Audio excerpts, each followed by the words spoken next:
The Delta is by far America's most dangerous region. Dirt poverty, humid weather, mosquitoes, corroded infrastructure, disease rates, and don't get me started on the crime.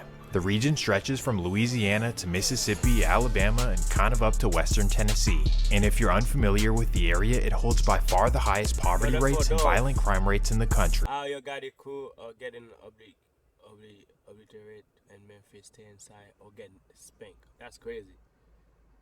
Like it's exponentially more dangerous here than anywhere else you could go. The city's I heard since DOLPH died, them Memphis niggas, they're not playing no more.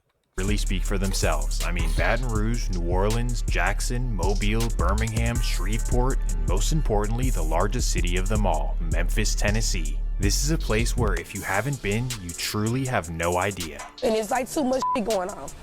And I just can't. The last week has felt like an eternity for a Memphis woman. Now, my kids can't even go outside no more. A simple act this mother no longer takes for granted after she and her uncle were shot outside of her home on Eldridge Avenue. This all stemmed from an argument at the B52 market where a man allegedly threatened to kill her after she confronted him about her child. She says the man then followed her home and opened fire. Charges for the deadly crime spree in Memphis during Super Bowl Sunday. Cordarian Kraft was indicted on 48 counts, including first-degree murder and aggravated assault. During the crime spree, Kraft shot and killed one man, hurt 2 women, and carjacked 2 other people. That weekend in February, Kraft had been out on a $100,000 bond after being accused in a separate robbing and shooting this past November. The violent crime in Memphis is absolutely out of control. To put it in perspective, in 2024, San Francisco had 35 homicides. Now, this is a city of 850,000 people. Now, Memphis is a city of only 600,000, and they saw 357 homicides in the same exact period. This gives Memphis a homicide rate nearly 3 times higher than Chicago and 9 times higher than Los Angeles. Memphis is truly a scary place, but let me just tell you that it wasn't always this way.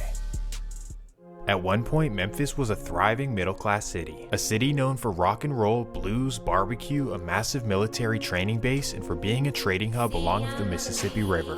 It was also a major factor in the civil rights movement, which in a twisted way would be the beginning of its downfall. As the strive for equality continued to succeed in the 1960s, the white population of Memphis left with a quickness like never seen before. In fact, the city of Memphis went from 91% white in 1960 down to just 24% white in 1990. Now, why exactly does this matter? Well, it's not because of race. It's because anytime a huge chunk of your population leaves the city, it's gonna have some negative effects. Tax revenue falls, schools close, police are laid off, companies leave, and that's how we start the spiral that we have today. Like if you go around Memphis today, you'll see abandoned houses everywhere, lack of jobs, rundown schools, and definitely a severe lack of policing. In fact, in 2023, Memphis solved only 31% of murders, and that's compared to 65% nationally. So yeah, Memphis is an extremely rough place to grow up and even harder to make it out of, as you'll see in this video. A city where simply being successful will make you a target and where your own friends will eliminate you out of pure jealousy. Zero structure, zero rules, no big homies, just all pure chaos. Welcome to the war in Memphis. But before we get into it, let me finally run the intro.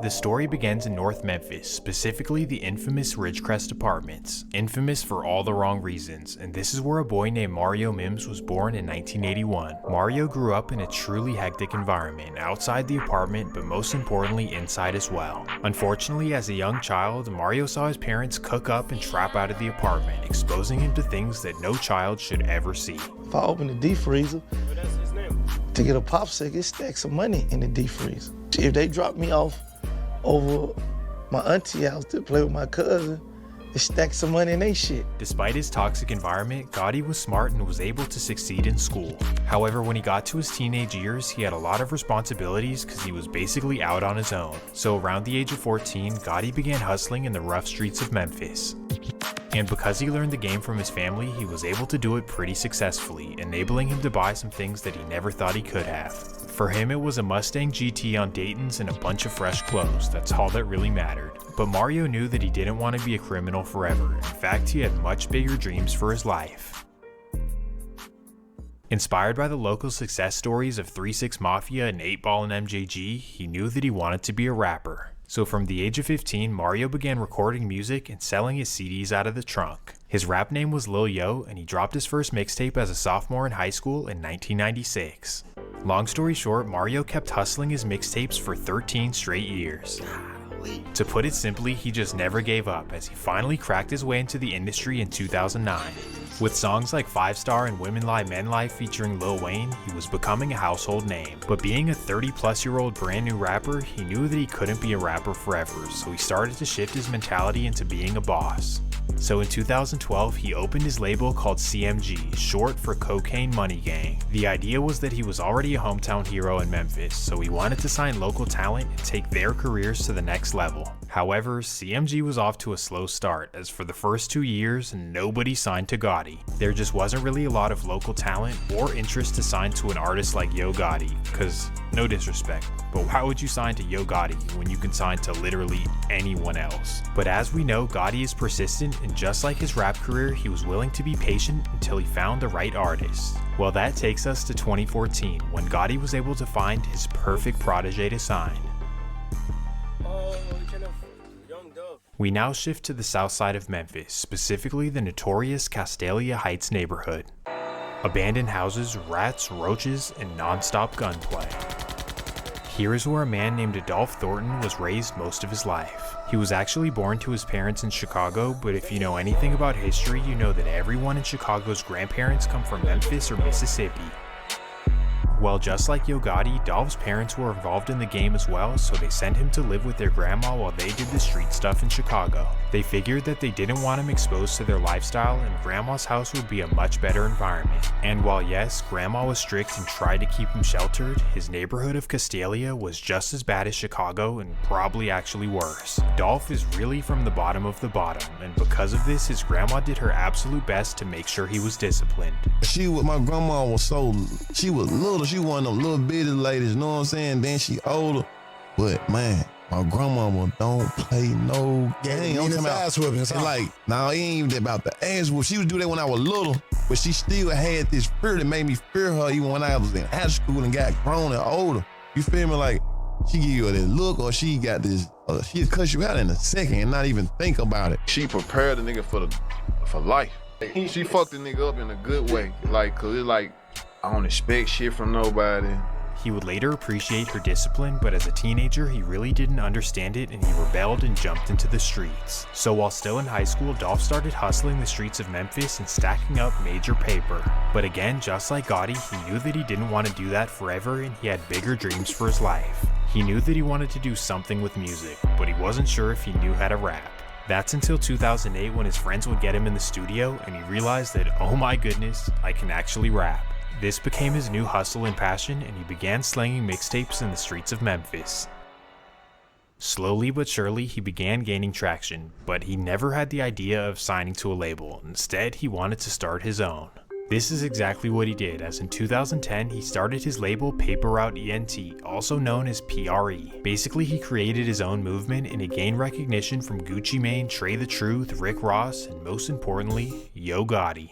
Yep, in 2014, Gotti discovered Young Dolph's mixtapes and music videos, and he saw all the potential in the world. He saw him as Memphis's next biggest superstar, but more importantly for him, CMG's next biggest artist, or first biggest artist. Cause remember, at this time, other than Yo Gotti himself, the CMG label had not done well at all. So for Gotti, DOLPH was like light at the end of the tunnel. This guy can save the brand. On top of this, he figured that DOLPH signing with him was a no-brainer. Like, why would he ever turn that down? I'm the biggest, richest boss in Memphis, and I can give him a deal that he can't turn down. On top of this, he figured that the trust would be there, because if you don't know, DOLPH and Gotti's older brother named Jook, well, they used to move weight together in the streets. Well, long story short, in 2014, Gotti contacts DOLPH and tries to sign him.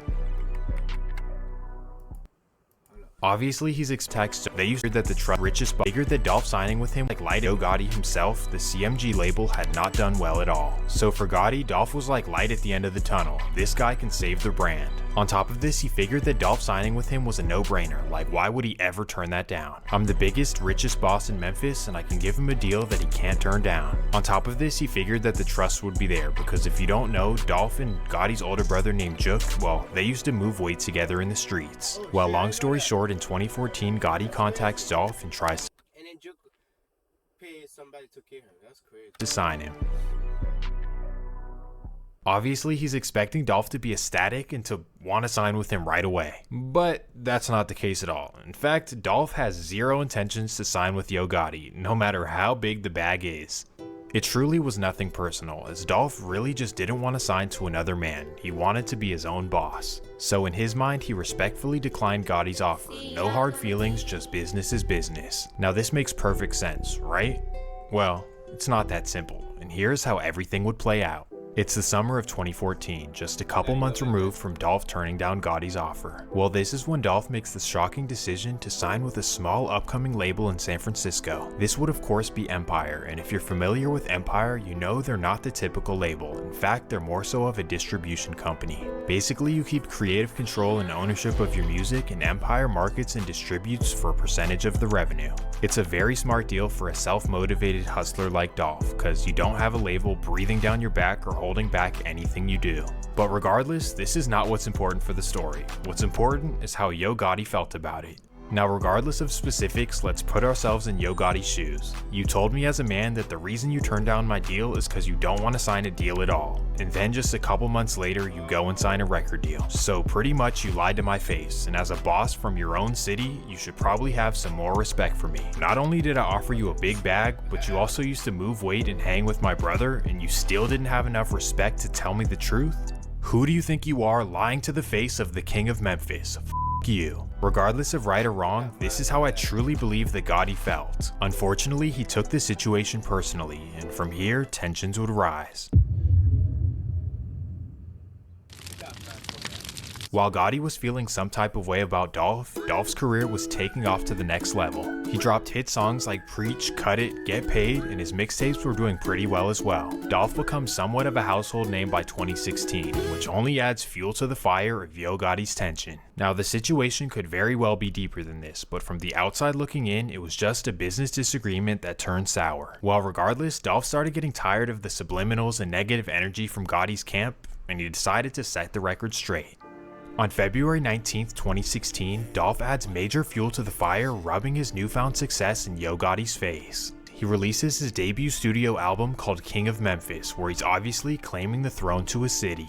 Now, as the saying goes, this city is way too small for the both of us. Like, oh, you drop a couple hit songs and a few decent mixtapes, and now you think that you're ahead of me as the king of the city? Nah, no way. Right or wrong, Gotti took this as the ultimate disrespect, and he wanted to prove a point. Now that introduces us to Gotti's new artist at the time, by the name of Black Youngsta. To the world, Youngsta was a goofy, funny rapper that made songs that you could dance to, that's it. But little did people know, before he was a rapper, in the streets of Memphis, he was known for, you know, doing Memphis activities. Well, right after Dolph would drop his King of Memphis album, Black Youngsta would send a message online. In fact, he actually goes to Dolph's hood and records himself walking through, sending a warning. Yeah, right now, cuz. Right now, cuz. What Dolph at, cuz? Where he at, cuz? Where he at? Where he at right now? Where he at? Where he at? Where he at? Where you at? Where you at? See the left back? Where you at, dog? Where you at? Where you at? We in Cash Stage right now. We just left the store. Where you at right now, dog? Where you at right now? Where you at? Where you at? CLG, bitch. I love Cash Stage. Fuck with dog. Yeah, we don't fuck with dog. You fuck with dog, cuz? You fuck with dog, man. He then posts a video dissing Dolph, telling him that he's soft and that he's not the king of Memphis. I'm keep this shit G, bro. Dolph, you a soft ass, you nice ass. If you got a problem, nigga say you got a problem. Shake ass. He ain't no motherfucking king of Memphis. He ain't king of South Memphis. He ain't from the city. So this is when the beef, to at this point the fans and the world didn't know about, would hit the net and everyone would be up to tune. But according to Dolph, this all took him by surprise. Like, we're beefing? What? Since when? To Dolph, it all seeed like a cry for attention, and he really laughed at it and didn't take it seriously. Now, I mean, you already made your artist use my name to get some attention. I laughed at that. It's funny to me. You see what I'm saying? Right. It's funny to me. But on top of this, there's a main reason why he didn't take it seriously. And that's because he says that for Yo Gotti's whole career, he's dissed people and tried to start beefs just to get popular. So in his mind, it's like, well, I'm just another victim of Yo Gotti's clout chasing. How do you get it first? How do Yo Gotti get pop and get some attention? Nobody heard of him to win till he dissed 3-6 Mafia. This is true. Right, okay. right. You had to use 3-6 Mafia and dish them to get you some attention. Right. You made your artist use my name to get some attention. See what I'm saying? Right. And to conclude his message, he puts out his truth. Gotti is just hating on me because I'm successful. You hating on him because he wasn't signed with you? Know what I mean? Right. You hating on him because he popping and he really popping and he's still independent. Know what I mean? Right. You hating on him because he really got M's and did the shit without no help. Now you might be thinking that this is all silly internet shenanigans, and it is, but in a city like Memphis, much less can get you slumped. Like once you go on the radio discussing the beef, or you walk through somebody's hood and diss them, yeah. All the squabbling is out of the window. This is not like other cities. When it's up, it's really up, and for really no reason at all, Dolph was now a major target in Memphis. There were a bunch of people ready to crash out for Yo Gotti, as you'll see for the rest of the video. But either way, standing down or throwing the white flag was not in Dolph's character whatsoever. In fact, he would do the complete opposite, as he would drop one of the most disrespectful diss songs in rap history. February 22nd, 2017. Don't play with me. Play with your back. In the song, he gets straight to business. Don't play with me, Ho Gotti, you a hoe, man. You went from my biggest fan to my biggest hater, begging me to sign with you, but you know I had too much paper. To make matters worse, he disses Yo Gotti's big brother Jook by saying that he used to serve him, but now he calls him Big Sister. The song slaps, and literally the entire thing is disrespectful. So instantly it would go viral, and he had everyone in the country dissing Yo Gotti. On accident, I guess. Basically, this was stop playing with me with all the threats, I'm not scared of you or worried about you at all. Please just get off my Well, obviously, Yo Gotti was more than pissed, along with his big brother Jook, cause his name was dragged into it as well. This was obviously a major power move by Dolph, but I'm not sure he knew what he was up against. Or maybe he did and just didn't care. Why I say that? Well, now I have to introduce you to Yo Gotti's muscle and power in the streets of Memphis. As you'll see, this was nothing to play with. Being a multimillionaire results in having ultimate power in a city like Memphis. That's because there's an infinite number of crash outs who will slide for a small fee. It's really that simple. But on top of this, for Yo Gotti, he had family connections to a notorious gang in North Memphis known as the Trula Mafia. And although this isn't an organized gang with put-ons, DPs, squabbles, and all that, it's more so like crash outs that rock together and crash over anything. And when I say over anything, well, that's my segue to introduce you to some of their members. First, we have a guy named Justin Johnson, who's locally known as the rapper Straight Drop. This is a guy who's truly willing to sit down and do life for any reason possible. Why I say that? Well, that takes us to January 31st, 2017. It's a regular Tuesday night in Memphis, and Straight Drop takes his girlfriend out to a bowling alley in East Memphis. So at 8 p.m, the couple head off to Hardwick Lanes and get to bowling together. As they're bowling, Straight Drop somehow gets into an argument with the couple in the lane right next to them. And boom, just like that, they start throwing hands while their feet are slipping everywhere. After the security separates them, Straight Drop puts his hands up and walks out of the bowling alley, as if he's showing mercy, I don't want any problems. But little does everyone know, he has other plans. As he walks to his car, he tells his girl to hop in the driver's seat and pull around in 2 minutes. He then grabs a chopper out of his trunk, cocks it, and walks right back to the bowling alley. There he sees the couple that he fought right outside, and sadly, without hesitation, he straight drops on them. Bam! Thankfully, after being rushed to the hospital, the couple would be okay. And on top of this, later that night, police were able to get security footage and track down the license plate. They discovered that the car belonged to Straight Drop's girlfriend, so the first thing the next morning, they raided her house. At 4 in the morning, they busted into her house, put her in handcuffs, and what do you think's next? She understandably starts crying, and she tells the police every single thing that happened. My boyfriend Justin Johnson popped the couple, and me, I had nothing to do with it. So boom, just like that, Straight Drop is arrested, facing 2 attempts and 2 assaults with a deadly weapon. And of course, 20 years in Tennessee prison. Now you might be wondering what was the point of this story, but trust me, straight drop will be very important later on. Oh, and so will his best friend named Cornelius Smith. This guy's got a track record longer than Jason Love. Kidnappings, carjackings, assaults, you name it, just all the Memphis activities. So now you understand that these are the type of guys that Gotti has on speed dial. Absolute crash outs who are willing to smoke Dolph, not because he did anything to them, but because boss man wants it done. But thankfully for Dolph at this very time, they were both locked up. But regardless, this didn't mean that he was safe, and that takes us to February 25th, 2017. It's the annual CIAA basketball tournament in Charlotte, North Carolina. And if you're unfamiliar, the tournament is a tradition where the historically black schools compete for a trophy. While Dolph is in town to support the tournament and of course to perform at 2 parties as well. The first of which is an outdoor day party in Charlotte's 4th Ward. So Dolph performs at 5 p.m, everything goes well, and once he's done, he collects his money and heads off to his next booking. Or at least that's his intention. 6:30 p.m. Dolph and his crew hop in a black Escalade and head down Caldwell Street. As they turn the corner onto 8th Street, that's when a car gets right up behind them. The random car rolls their windows down and out of nowhere starts blowing at the Escalade. After dumping over 100 shots into the Escalade, the car speeds away thinking that Dolph and his crew are definitely goners. But little do they know, the Escalade is 100% bulletproof and not a single round pierced through. So the 100 shot, and he missed, right? And then Dolph make a diss track about it. This guy crazy. But regardless, this was definitely a scary incident and a wake-up call to how serious Dolph's beef was. His rivals want him dead so bad that they're willing to send hitters his way in completely different states. 100+ shots is what you call overkill, and definitely was a statement being made. If he wasn't before, Dolph was now aware of the level of danger ahead.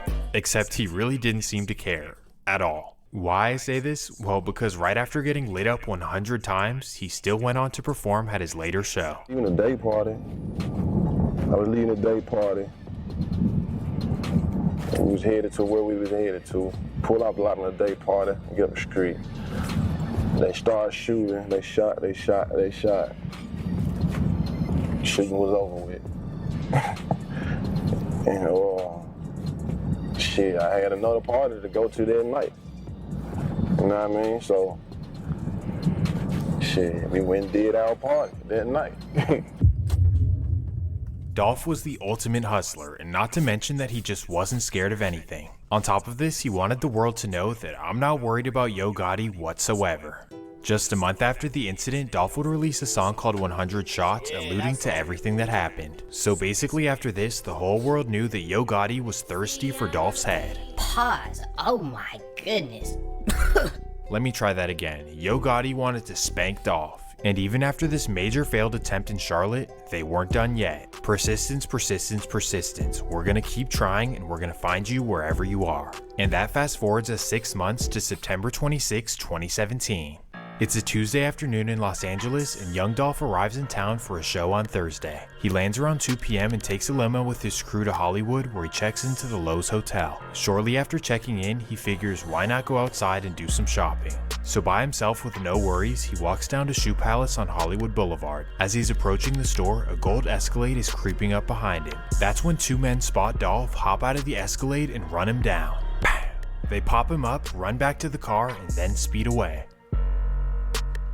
Dolph knows that he's critically injured, so he runs into the Shoe Palace, flags down employees, and tells them to call an ambulance. Thankfully, the ambulance arrives in under 5 minutes, and Dolph is rushed to the hospital. Regardless, it's still very serious, as Dolph is listed as critical condition. Bullets fly near the Hollywood Walk of Fame. Tourists ducking, and a rap artist was hit and seriously injured. Tonight, police say an ugly rivalry may be behind that shooting. Meanwhile, while Dolph is in there fighting for his life, the suspects crash the Escalade in the Hollywood Hills.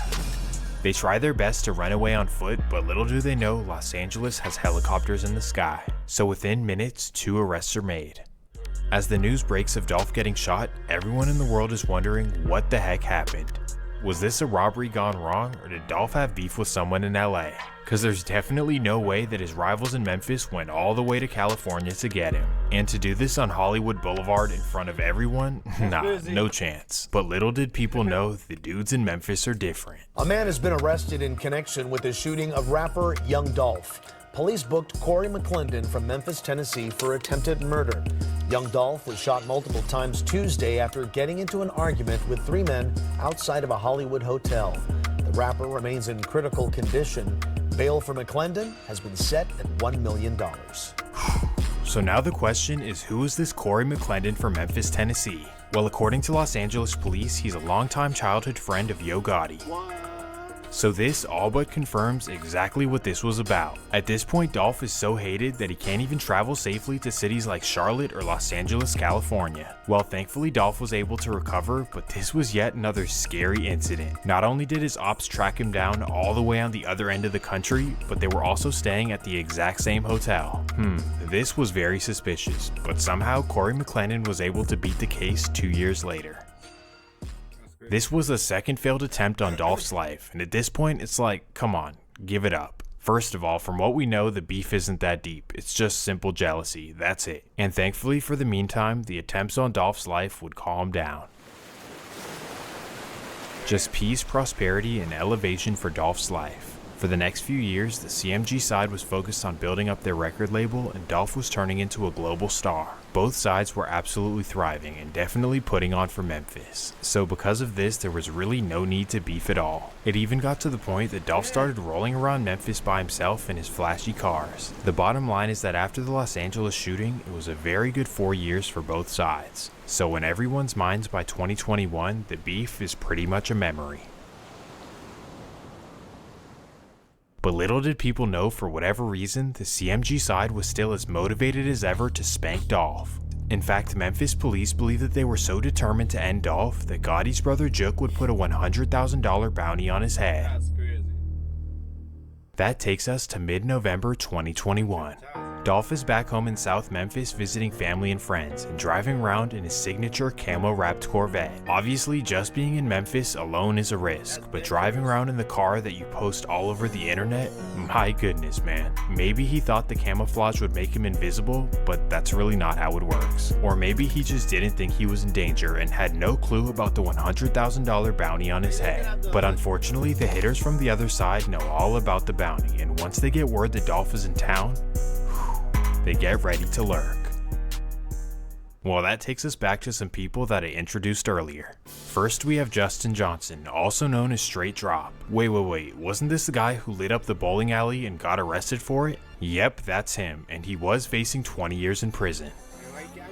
However, Memphis is so lenient on crime that he only did 6 months in jail before being released. What the hell? And because of this negligence, he was right back to the life of crime in the streets. And secondly, we have Straight Drop's best friend, a man named Cornelius Smith. And this guy, well, he was supposed to be in prison as well, for carjacking and for kidnapping. However, in typical Memphis fashion, a judge let him off easy once again. Well, because of this, the duo were back together in the streets and hungry for that alleged $100,000 bounty. While Dolph is casually riding around Memphis in his Corvette, these two are riding around looking for him. And that takes us to November 17th, 2021, 12:15 p.m. Dolph leaves his grandma's house in South Memphis and heads to a local bake shop called Makita's Cookies. After getting a couple of cookies in South Memphis, 17th, 2021, 12:15 p.m. Dolph leaves his grandma's house in South Memphis. 2022, 2023, 2024, 2025. It's 4 years now. That's crazy. Dolph passed away. And heads to a local bake shop called Makita's Cookies. After getting a couple of cookies and supporting the local business, he walks back out to his Corvette. But little does he know, Straight Drop and Cornelius know exactly where he's at and they're on their way. So while Dolph is standing outside his car not paying attention, Straight Drop and Cornelius pull up in a white Mercedes that they stole the day before. As soon as they spot Dolph, they instantly stop the car and hop out with choppers. And without hesitation, they start unleashing. After carrying out the hit, they speed off and head to a local neighborhood called Orange Mound. And here's where they arrive at the house of an associate named Hernandez Govan. Without wiping down the car, tossing blicks, changing license plates, nothing, they simply park in his driveway and walk inside in the same clothes they did the hit in. Now, why exactly are they there? Well, police say that they're there to collect the money from Jook, except that Govan is the middleman. So they inform him that they completed the job and they discuss where the payment will come from. They end up agreeing that Cornelius will get $45,000, Straight Drop will get $45,000, and Govan's cut is $10,000. Now to me, this is ridiculous. The risk involved in only getting $45,000 and then $10,000 for Govan? No way. But in a poverty-stricken city like Memphis, $45,000 is absolutely life-changing. So after being promised the money, the duo decide to cover their tracks. They wipe down the car for fingerprints and take the weapons used and throw them into the Mississippi River. And as far as the white Mercedes they used, well, they would just take it right next door to Govan and park it behind an abandoned house. So on January 5th, 2022, an arrest warrant would be made for Justin Johnson. A breaking news update this afternoon. We are digging deeper into the criminal history of the man accused of killing beloved Memphis rapper Young Dolph. This afternoon, multiple law enforcement agencies are looking for Justin Johnson and offering thousands of dollars for information leading to his arrest. WREG Shay Arthur spent the day investigating Johnson's past and is live tonight with what she found out. Shay, what do you have? Hey, Alex, yeah, that 23-year-old spent several years in federal prison, but he was released pretty recently, actually in May, for good conduct. Tonight, U.S. Marshals, Memphis Police, and Tennessee Bureau of Investigation agents search for Justin Johnson, accused of murdering 36-year-old Adolph Thornton Jr., the well-known rapper Young Dolph. His death at a cookie shop sending shockwaves through the city. But tonight, we're learning Johnson was also responsible for another crime that also shocked innocent bystanders back in 2017. Records show at the time an 18-year-old Johnson got into a fight at Billy Hardwick's All-Star Lanes in East Memphis. We heard ambulances, we heard police, we heard just the police cars screaming. Police say he went to his car, got an assault rifle, and shot into the crowd, injuring multiple people. A few months later, court records show Johnson pleaded guilty to several charges of aggravated assault. A year later, officers say he drove a car into a gated apartment complex and refused to leave. Police say they found a loaded gun and marijuana in the car. Records indicate those charges were dropped. In 2019, he was committed to federal prison, then released May 25, 2021. Several sources have named Johnson as rapper Straight Drop. When we asked for law enforcement confirmation, we were directed to Straight Drop's Instagram page. Tonight, many fans are also making a connection, noticing where Straight Drop shot a video outside of an abandoned home. They believe it is the same spot a car matching the description as the getaway car in Young Dolph's death was discovered. That video was posted online following Young Dolph's death. Not only did he park the car behind the abandoned house, but he also recorded a music video with the car after doing what he did. Boy, you dumb as hell. It's the same home seen here in this music video featuring Young Dolph's accused killer, Justin Johnson, also known as Straight Drop. So now we know that Straight Drop is cooked, but let's now focus back on Dolph. This was a tragic loss for Memphis, but also for the rap community as a whole. Dolph was truly loved and respected by many, and his peers still rave about his character to this day. One of my most memorable stories about Dolph is I was in Icebox, and I was just looking at a piece, in the jewelry store. Just checking it out, put it on. I was like, okay, I might come back, rock with it. I left out, they came running like, Zay, no, come back in here. Dolph bought that necklace for you. That's how, that's the type of dude Dolph was, so definitely miss my bro Dolph, you know what I mean? He one of them guys I can call to do anything. I need a verse, I need him to pull up to a show for me. He gonna do it. Big as he is, he gonna, do whatever, so. He stopped the show, met my son, hugged him, took pictures with me, like I say, this on stage now. He really took time to stop the show, take pictures with my son and his friend and everything. A son, a father, a brother, a friend, a businessman, a music artist, a philanthropist, and life partner are all among just some of the titles that my brother Adolph Robert Thornton Jr. held. After the tragic incident, many were left wondering, why was he moving around Memphis alone? After already having 2 attempts on his life, you'd think that he'd move smarter, right?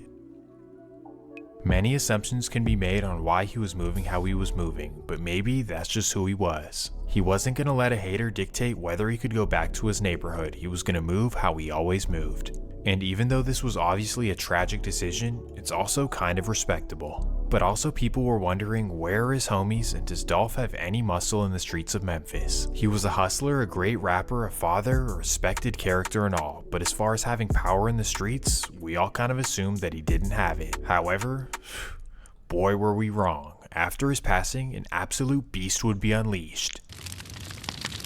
Steppers would come out of the woodworks and start eliminating anyone from the other side, all as relentless get back for Dolph. Welcome to the Spin for Dolph era in Memphis. It all begins with an unexpected victim just 6 days after Dolph's passing. It's a regular day in the life of a local comedian named Darion Childs, commonly known as D-Money. D-Money is a North Memphis local and has ties to Gotti's camp. However, from what we know, he was never in the streets. Either way, after receiving the news of Dolph's death, D-Money decided to make some disrespectful tweets. First, he would post, "Man, them folks just killed off Dolph. I love Memphis, cuz we so gangsta." Then directly after, he would make a joke saying that they arrested his grandma for Dolph's murder. Sheesh, the internet would rightfully tear him apart for his disrespect and clowning, to which days later he would respond. Instead of apologizing or rationalizing what he said, all he said was, "If the news don't post me as a legend when I die, they hate it." Well, I guess you could call this foreshadowing. November 23rd, 2021, 10:30 p.m. It's a regular Tuesday night in North Memphis, and D-Money is getting gas at the Valero gas station. While pumping gas with two females in his car, another car slowly creeps behind him. D-Money isn't paying attention to his surroundings, you know, cause he's not in the streets and he doesn't have ops. So little does he know, two masked men hop out of a black Jeep and walk his way. Sadly, before he can even turn around, the two men start unleashing. Family is speaking after one of their loved ones was killed in a shooting at a Frazier gas station earlier this week. Today, Memphis police identified the victim as Darion Childs. Barry G's Jordan James explains why some are linking his death to the death of young Dolph and how his family is responding. We like Marlon and Mike. What? When he fight, I fight. It's this video of Darion Childs that captivated the hearts of millions. Now, years later, many are talking about how the Memphis comedian died days after making remarks about young Dolph on social media. It's hard to ignore the stuff they're saying, like clicking on his page and us seeing them laughing. In a series of Facebook posts, Childs questioned the outrage that people are feeling about the death of Dolph. His sister, Shamicia Mason, says his words were taken out of context. He's like, I'm not joking about Dolph's death. He said, I'm just saying that Memphis is basically the next Chicago because anybody can get killed in Memphis. He was like, it's crazy how young Dolph actually went to a cookie place and got killed in his own neighborhood. Childs was among two people shot outside of a Frazier gas station. Surveillance video shows someone walking up to the vehicle he was in and firing several rounds. Regardless if D-Money's tweets were intended to be disrespectful or not, what happened to him was definitely a message to Memphis. Whether or not you had something to do with Dolph's passing, if you're on that side and clowning Dolph's death, we're coming to get you. This sent a serious precedent. After this, the city knew what was up behind Dolph, coming for any and anyone, and because they now couldn't get to straight drop, they wanted to get the person closest to him. This would make his first cousin a major target, and if you're unfamiliar, this would be CMG artist Big Newski. Now mind you, Newski had nothing to do with Dolph's passing, but because he was first cousins with Straight Drop, somehow this made him a target. January 28th, 2022. It's an exciting day for Newski and his cousin and fellow rapper named Big 30 as they're set to perform at their former high school. Well, Newski and Big 30 pull up to the school, perform in front of the students, and it's a good old time. The students go crazy and the rappers feel like kings. It's all good vibes all around. So after performing at their old high school, the rappers decide to head back to their old hood. Well, actually, Big 30 heads off, but Newski, he heads back to his old New Horizon River apartments. This is where he kicks it for hours with the homies, shooting dice, you know, the whole 9 yards. Well, eventually, word gets around on social media that Newski's back in the hood. Unfortunately, this is bad news, as the Slide for Dolph steppers are starting to get hungry. 7 p.m. While Newski is posted up in front of the apartments, a silver Kia creeps up front. Then out of nowhere, two men in masks hop out with choppers and start airing out the apartments. Sadly, Newski doesn't make it. This was a tragic loss for Gotti, but more importantly for Moneybag Yo and Big 30. Newski was Moneybag's protege, and for Big 30, well, Newski was his idol and big cousin. Yeah, I got a best friend. He passed away though. Shit, he was a good person. He was a how he carried himself, things he doing, shit, you know what I'm saying? What he meant to his city, like, what he meant to everybody. We was just smiling and shit. I had a show at school for the kids and shit. He He stayed smiling and shit. He stayed smiling, that nigga proud. Let a nigga know he proud of me and shit. Shit, one of my homies had called me from the hood and just let me know, like hell no, I just left him, like, ain't no way. I know where he just supposed to went, like, what you mean? Cause first they ain't say he was dead, they say he just got shot. You know what I'm saying? So I fly straight to the hood. You know what I'm saying? On the way to the hood, I'm getting off on exit 24, Mill Branch Road. They called me and pronounced like confirmed, like he gone. They like walked in the hospital and collapsed type shit.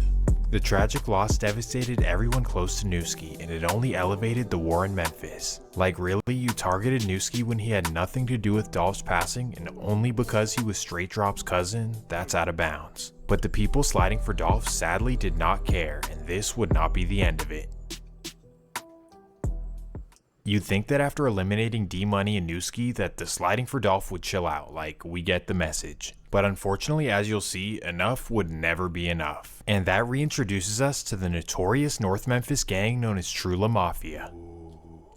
If you can recall, allegedly, Straight Drop and Cornelius were known members of the Trula Mafia. So given this, regardless of the fact that Trula and Dolph never really had beef, because of, you know, Straight Drop and Cornelius's involvement, well, they were on the list for revenge as well. Sliding for Dolph also meant sliding on Trula Mafia, and in particular, one man was a target. This would be a man named Joshua Taylor, commonly known as CEO Teasy. Teasy was known in Memphis as a top-ranking Trula Mafia member, and he was known to Memphis police as a person of interest in the slaying of young Dolph. Why? Well, police believe that he played a key role in orchestrating the hit, like finding where Dolph was and then getting the guys there to go get him. Well, given the fact that everyone knew this, you'd think that he and his homies would want to get the hell out of Memphis. Because the way people have been sliding for Dolph, you are definitely next in line. However, Teasy and his homies felt invincible, because I suppose in nearly 2 years since Dolph's passing, none of them were touched in revenge. In fact, Teasy's right-hand man named CEO Jizzle, well, he would do an interview on June 10th, 2023, bragging that his side does not take losses like the other side in Memphis. Double out, we don't take deaths. We don't do that. We don't die. Like everybody else, I ain't sugarcoat shit. Everybody else going straight from violent death. We ain't doing that. The cocky attitude definitely pissed some people off on Dolph's side. How I know this? Well, that fast forwards us just 3 days, June 13th, 2023. It's a late Tuesday night in Memphis, and CEO Teasy is driving home from a female's house across town. He gets home around 2 a.m., parks down the street from his house on Bunton Street, and begins walking home. Little does he know, a masked hitman is hiding behind a tree in front of his house. So as Teasy is walking towards his house, the man behind the tree is just waiting for the perfect opportunity. And as soon as he gets close, the man jumps out and pew! With a silencer, he knocks down Teasy without making a noise. And sadly, because of this, nobody would be alerted, and CEO Teasy's body would be discovered the next day. Told by Memphis police that a high-profile gang member was killed in a shooting in Orange Mound this afternoon. This is according to family members who tell us Joshua Taylor was named a person of interest in the young Dolph murder case back in February of 2022. Officers say the shooting happened at Spotswood Avenue near Bunton Street. Police received a call about a body found around 1 p.m. this afternoon. A short time later, Police Chief C.J. Davis made the scene. Neighbors telling us they think the victim was actually shot last night. Police are telling us the investigation is still ongoing. We'll keep you posted. This was a major loss in Memphis, because as they said, the CEOs were not taking losses like that. But most importantly, this marked yet another slaying as retaliation for Dolph. Back-to-back-to-back losses. This was getting out of control, and the craziest part is that just 60 days later, another would come. This time targeting a family member of somebody who was responsible for the start of this beef way back in the day. This would be the brother of rapper Black Youngsta named Tomanuel Benson. From what we know, yes, Tomanuel's in the streets, but he had nothing to do with Dolph's passing. So why is he a target? Well, if you can remember, Black Youngsta was the first person to publicly threaten Dolph and walk through his hood with Blake's. So I guess they never got rid of their vendetta, and because Black Youngsta was now way out of Memphis, they wanted to get the closest person to him. This seems ridiculous, but as we know, Get Back for Dolph has no limits. August 18th, 2023. It's a hot Friday afternoon in South Memphis, and Black Youngsta's brother is filling up at the BP gas station. He thinks it's a summer day like any other, but little does he know a man named Randy Ewing is out looking for him. So while he's pumping gas and not paying attention, Randy comes around the corner and lights him up. Bang!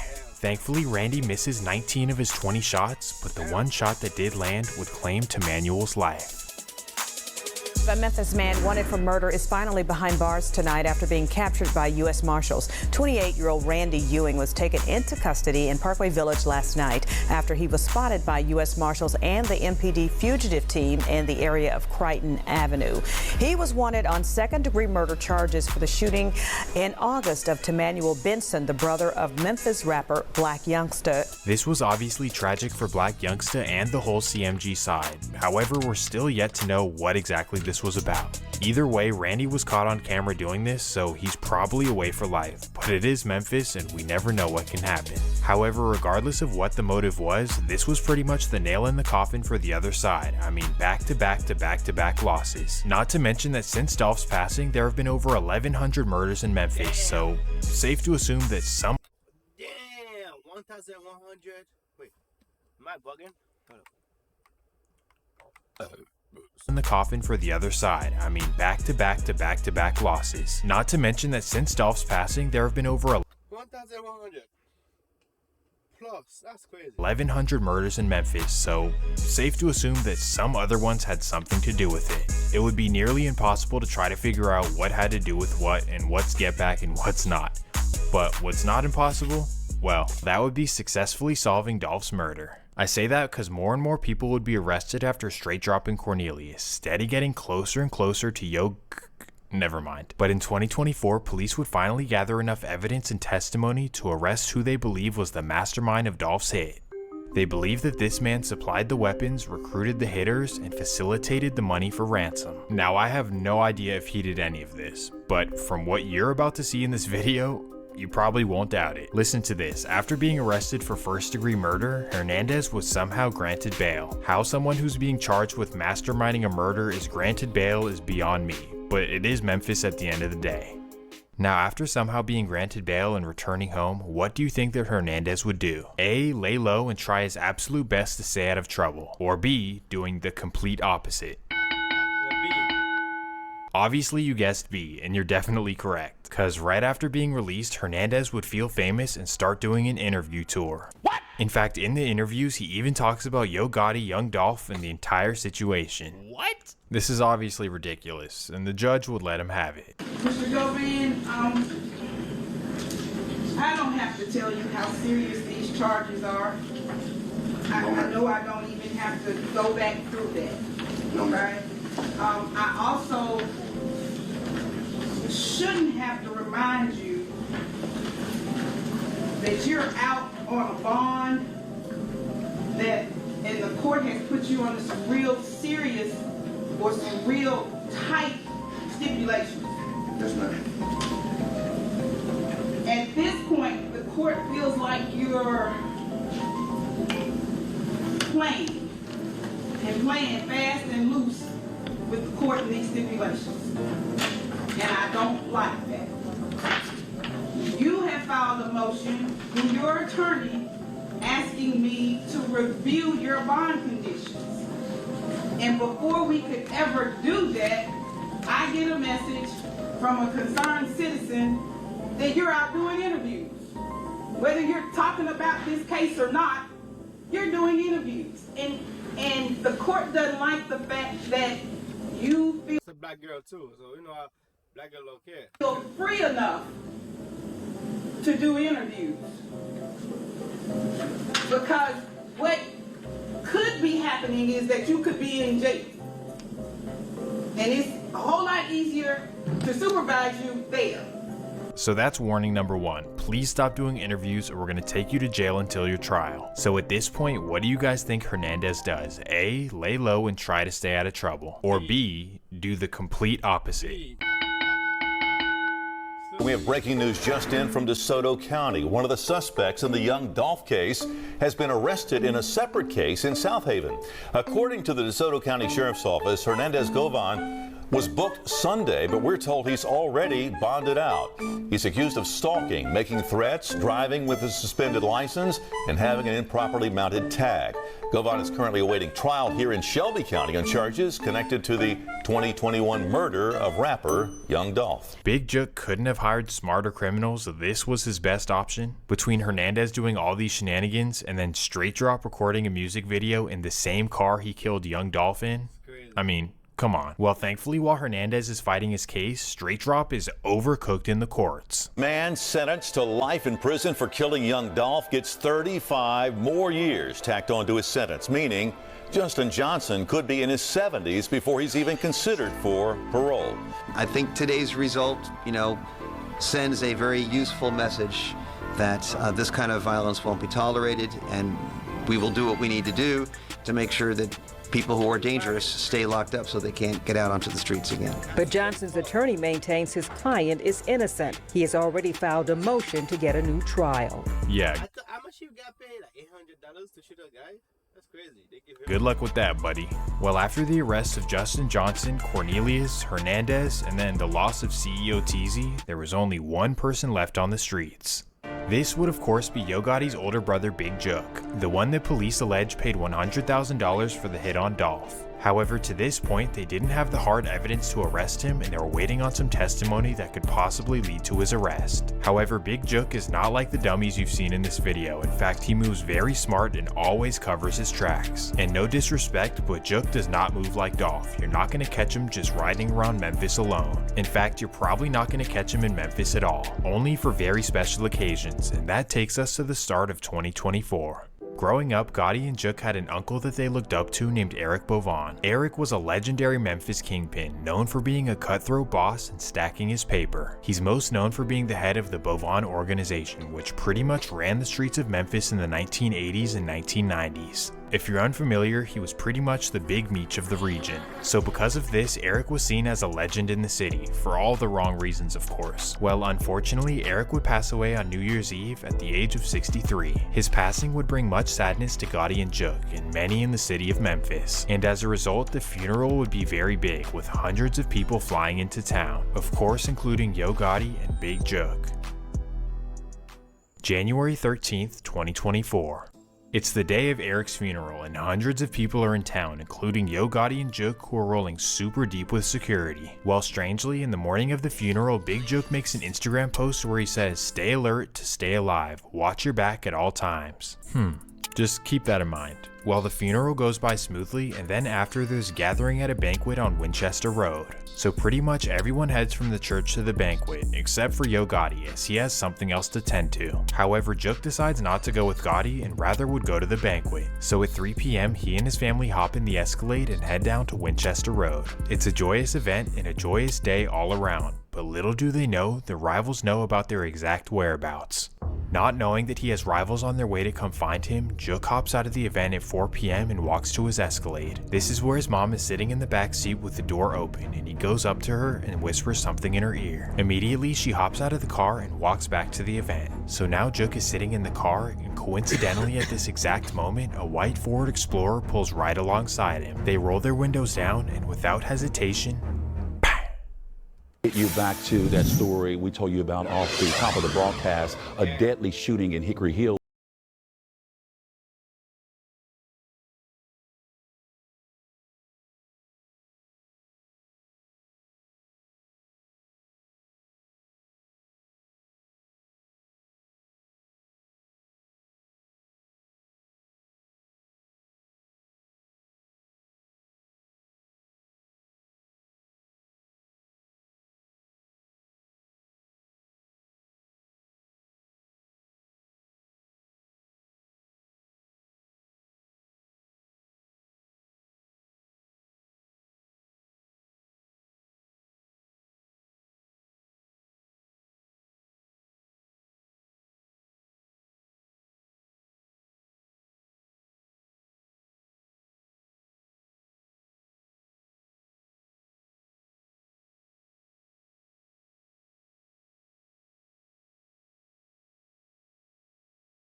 All in all, sadly, this is a regular occurrence in Memphis. This is going on every single day. 359 homicides. That is a record number for the city of Memphis, in fact. The headlines, of course, they're just hard to ignore. But those numbers make it easy to forget that every life lost in our community this year was a person, someone's child, someone's mother. Tonight, Fox 13 Investigates is striving to put a name on those numbers and give you a true picture of all that we have lost. In a city instrumental in the civil rights movement, where we celebrated our differences and our culture, people who are Black make up less than 65% of our population, but 89% of this year's homicide victims.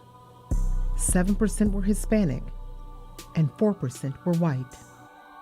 Over 300 murders a year in such a small city. This cannot continue forever. So all I'm left to say is that we should pray for Memphis, and if you enjoyed the video, please leave a like and subscribe, and let me know what you want to see next. Peace! That's crazy. Damn. Why they put him as a... Why they always do this? I don't like that part. Like he died or something. That's something else. But anyway, I gotta check something first. So, hey guys. Saleh, guys. Saleh. The Delta is by far America's most dangerous region. Whoa. I watched it already. I press.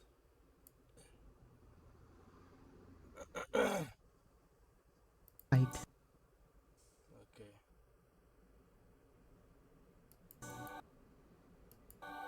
Over 300 murders a year.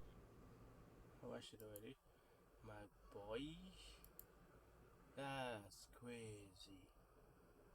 Yo.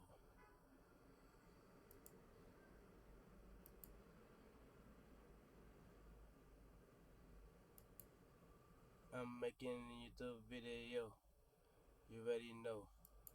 Yes, sir, ski. It's a lot.